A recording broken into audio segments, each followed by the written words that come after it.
চোখের সামনে আমার মেয়েটা আজকে পঙ্গু হয়ে ঘরে পড়াতে চিকিৎসার অভাবে শুধু অনেক মেয়েটার চিকিৎসা মনে করেন যে কি খুব আমার সন্তান মনে করেন যে আজকে চোখের সামনে পঙ্গু হয়ে যেতেছে শুধু চিকিৎসার অভাবে। আমি তার চিকিৎসা ঠিকমতো করতে পারি না, সেই জন্য আপনাদের কাছে আসছি। যদি আপনারা আমার মেয়েটার পাশে দাঁড়ান, আমার মেয়েটা যদি চিকিৎসা করে আপনাদের উচিলায় কিছুটা সুস্থ হয়, সেই জন্য আপনাদের কাছে আসা।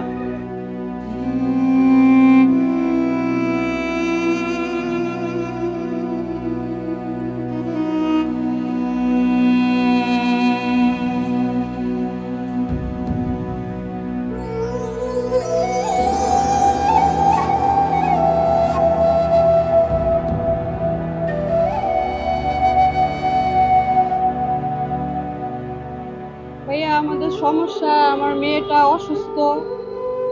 ওনার সাহায্যের জন্য আমরা আসছিলাম।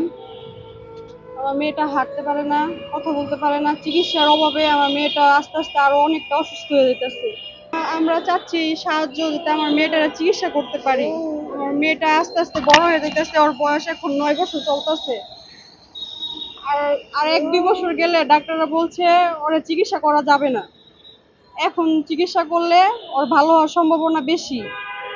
আমরা আসছি গাজীপুর কালীগঞ্জ থেকে। আমার মেয়েটা হওয়ার কিছুদিন পরে মানে ওর খিঁচুনি উঠছিল, খিঁচুনি থেকে এরকম হইছে।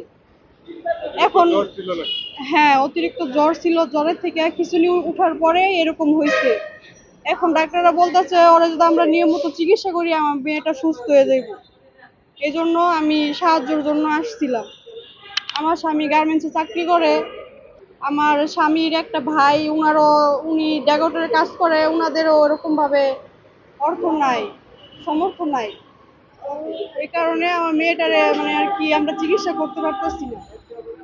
এখন আমার স্বামীর চাকরিও নাই 3 মাস ধরে। এখন আমার মেয়ে 17 দিন মেডিকেলে ভর্তি আছিল, তারপরে ওর চাকরিটা চলে গেছে। এখন আমরা অনেক কষ্ট করতেছি। এই 17 দিনে প্রায় 80-90 হাজার টাকা মেডিকেল বিল আসছে। আমরা অনেক মানে কিস্তি মিস্তি করে পরে চিকিৎসা করছি। এখন আমরা ঘরে যে খাবো আমাদের ওরকম সামর্থ্যও নাই ভাই। আমরা অনেক কষ্ট করতেছি আমার মেয়েটারে নিয়ে। আপনারা যদি সবাই পারেন আমার মেয়েটার একটু পাশে দাঁড়ান, ওনারা একটু সুস্থ করার জন্য সবাই পাশে একটু দাঁড়ান। আমার মেয়েটা, আমরা অনেক কষ্ট করতেছি আমার মেয়েটা নিয়ে, কারণ ও তো মেয়ে মানুষ, হাঁটতে না পারলে আপনারা তো বুঝেনি।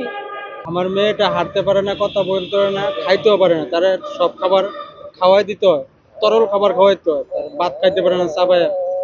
সে আমি তো মনে করেন তো অনেক গরিব, গার্মেন্টস চাকরি করি। আমার মেয়েটার চিকিৎসা ঠিক মতো করতে পারি না। মানে মনে করেন চোখের সামনে আমার মেয়েটা আজকে পঙ্গু হয়ে ঘরে পড়াতে চিকিৎসার অভাবে শুধু অনেক মেয়েটার চিকিৎসা মনে করেন যে কি খুব আমার সন্তান মনে করেন যে আজকে চোখের সামনে পঙ্গু হয়ে যেতেছে শুধু চিকিৎসার অভাবে। আমি তার চিকিৎসা ঠিক মতো করতে পারি না, সেই জন্য আপনাদের কাছে আসছি। যদি আপনারা আমার মেয়েটার পাশে দাঁড়ান, আমার মেয়েটা যদি চিকিৎসা করে আপনাদের উচিলায় কিছুটা সুস্থ হয়, সেই জন্য আপনাদের কাছে আসা। আমি সবার কাছে আমার মেয়ের জন্য দোয়া চাই আর সাহায্য চাই। আমার মেয়ের চিকিৎসার জন্য সবার কাছে সাহায্য চাই। মেয়ের চিকিৎসা করতে চাই, আমার চাকরিটাও গেছে। একটা না 17 দিন অ্যাবসেন্ট করছি, দেখে আমার গার্মেন্টস নেয়নি, রিজন দিয়ে খেদাই দিছে। দ্বিতীয়বার আমি চাকরি লইতে পারি না যে নেয় নেই আমার। এখন পর্যন্ত মানে চাকরি নিতেছে